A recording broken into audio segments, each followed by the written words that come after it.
Well, first you have to understand that there was no internet. Can you imagine? No internet, no radar app.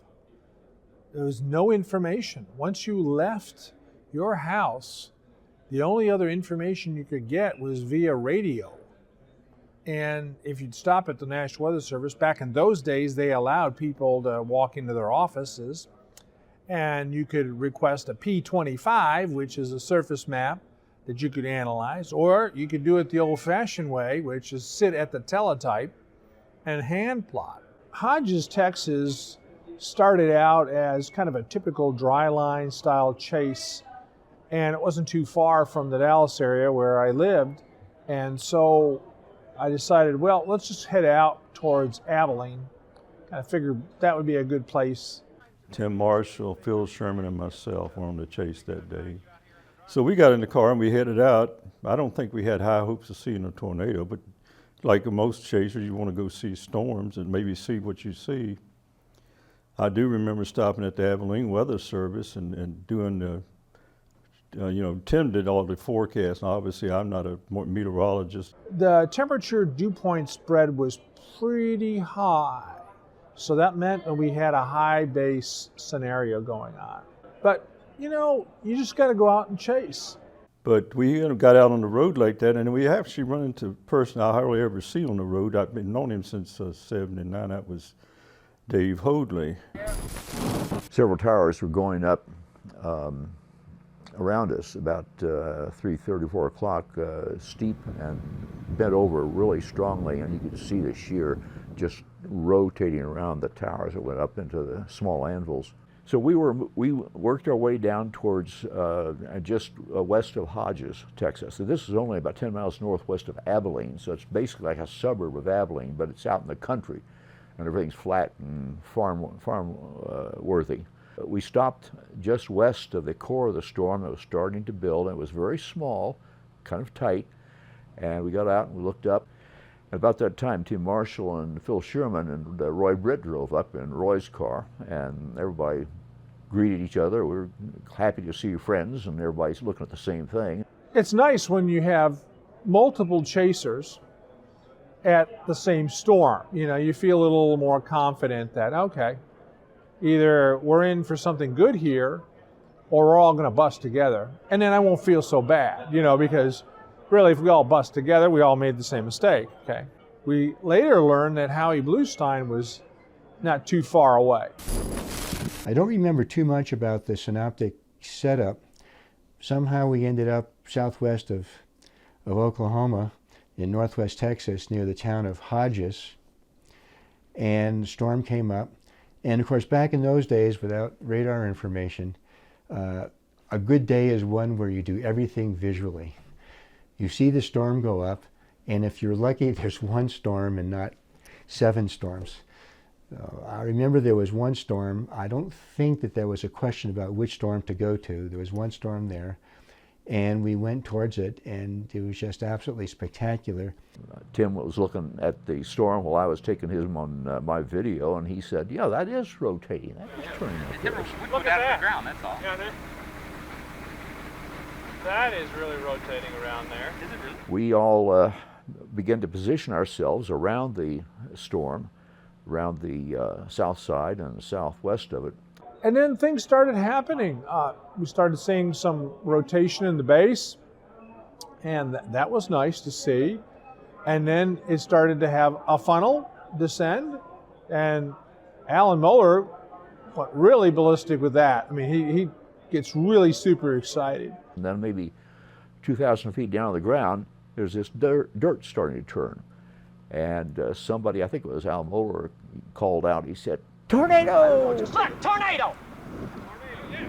And then maybe 10, 15 seconds later, debris comes up and he says, "Debris!" Like a rooting section for the storm. I was shooting video, and I was so much focused looking through the lens that I didn't really see it. I took my eye away from the lens, and when he said it, I could see it. And the dust swirled some more, gradually wrapping up, then it got a little faster, and then we saw the tube coming down from the cloud base, and everything was just kind of slow motion.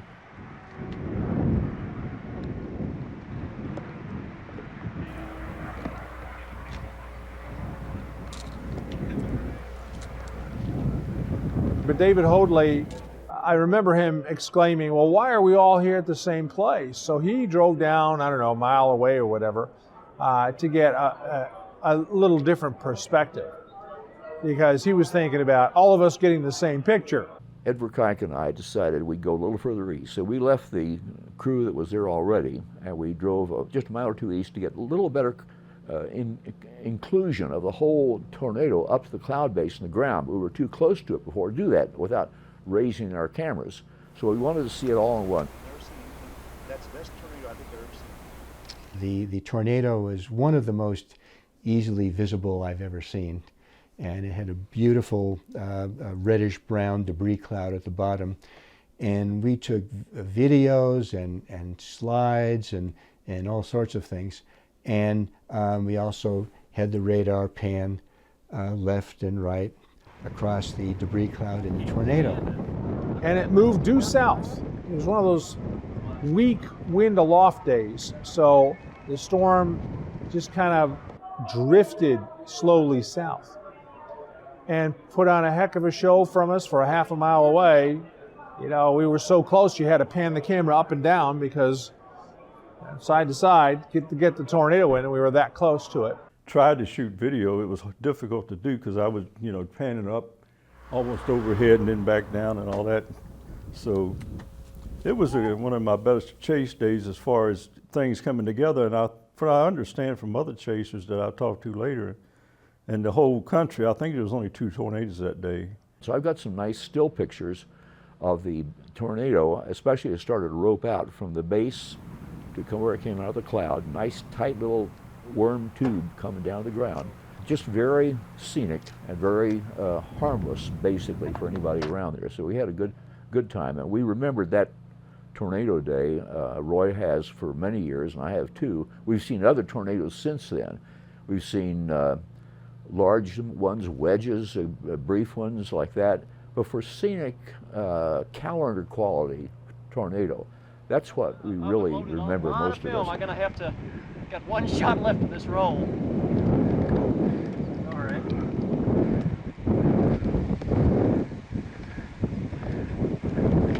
Fantastic.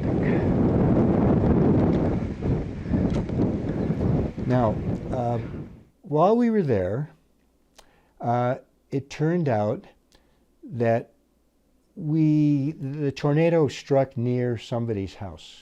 It was a farm. And we went back the next day. Somehow, and I don't recall exactly how this happened, but the people who lived there probably came out to us to see what we were doing. And in doing so, they had a young man, a boy, who had taken the video of the tornado almost looking straight up. He was looking up at the condensation funnel. Just an absolutely incredible video. The only problem with the video, it was VHS. So the quality wasn't what we have now, but it was just incredible video. Looking up, you could see the oscillations around the tornado, and the family invited us to come back the next day for lunch. Remember in Twister, they stopped for dinner? Well, this actually happened to us. So I think we stayed in Abilene that night, and we went back the next day, and they served us a wonderful meal, showed us the video, and then gave us a copy of the video. Very, very nice people. Yeah, Howie was testing out his little Doppler there. So he had 2 dishes there side by side, and the wind was blowing, so he had a grad student trying to hold that up, and that made the cover of the bulletin, which of the what we call BAM's Bulletin of the AMS. Yeah. Yeah, it's a picture of it right there on the wall. There were several iconic pictures, I think. One is one where you see the condensation funnel really clearly, and in the debris cloud of reddish brown dirt is very, very clear. But the most iconic picture, the ones that people like the most, are the ones which show my students with their back to the camera,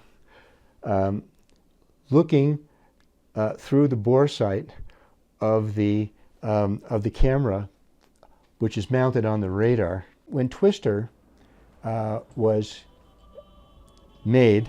And coming out, I got a phone call from a woman at Time magazine, I think the art director, and she had heard that I had a picture showing the radar and the tornado, and wanted to know if she could use it for the cover of Time magazine. Well, this is like the highlight of my photography career. I sent them the picture, and it appeared on the cover of Time magazine, and you can see my students and the radar, and it's just one of the thrills of my life, I think, to have gotten that, taken that picture, and had it put on a national magazine like that.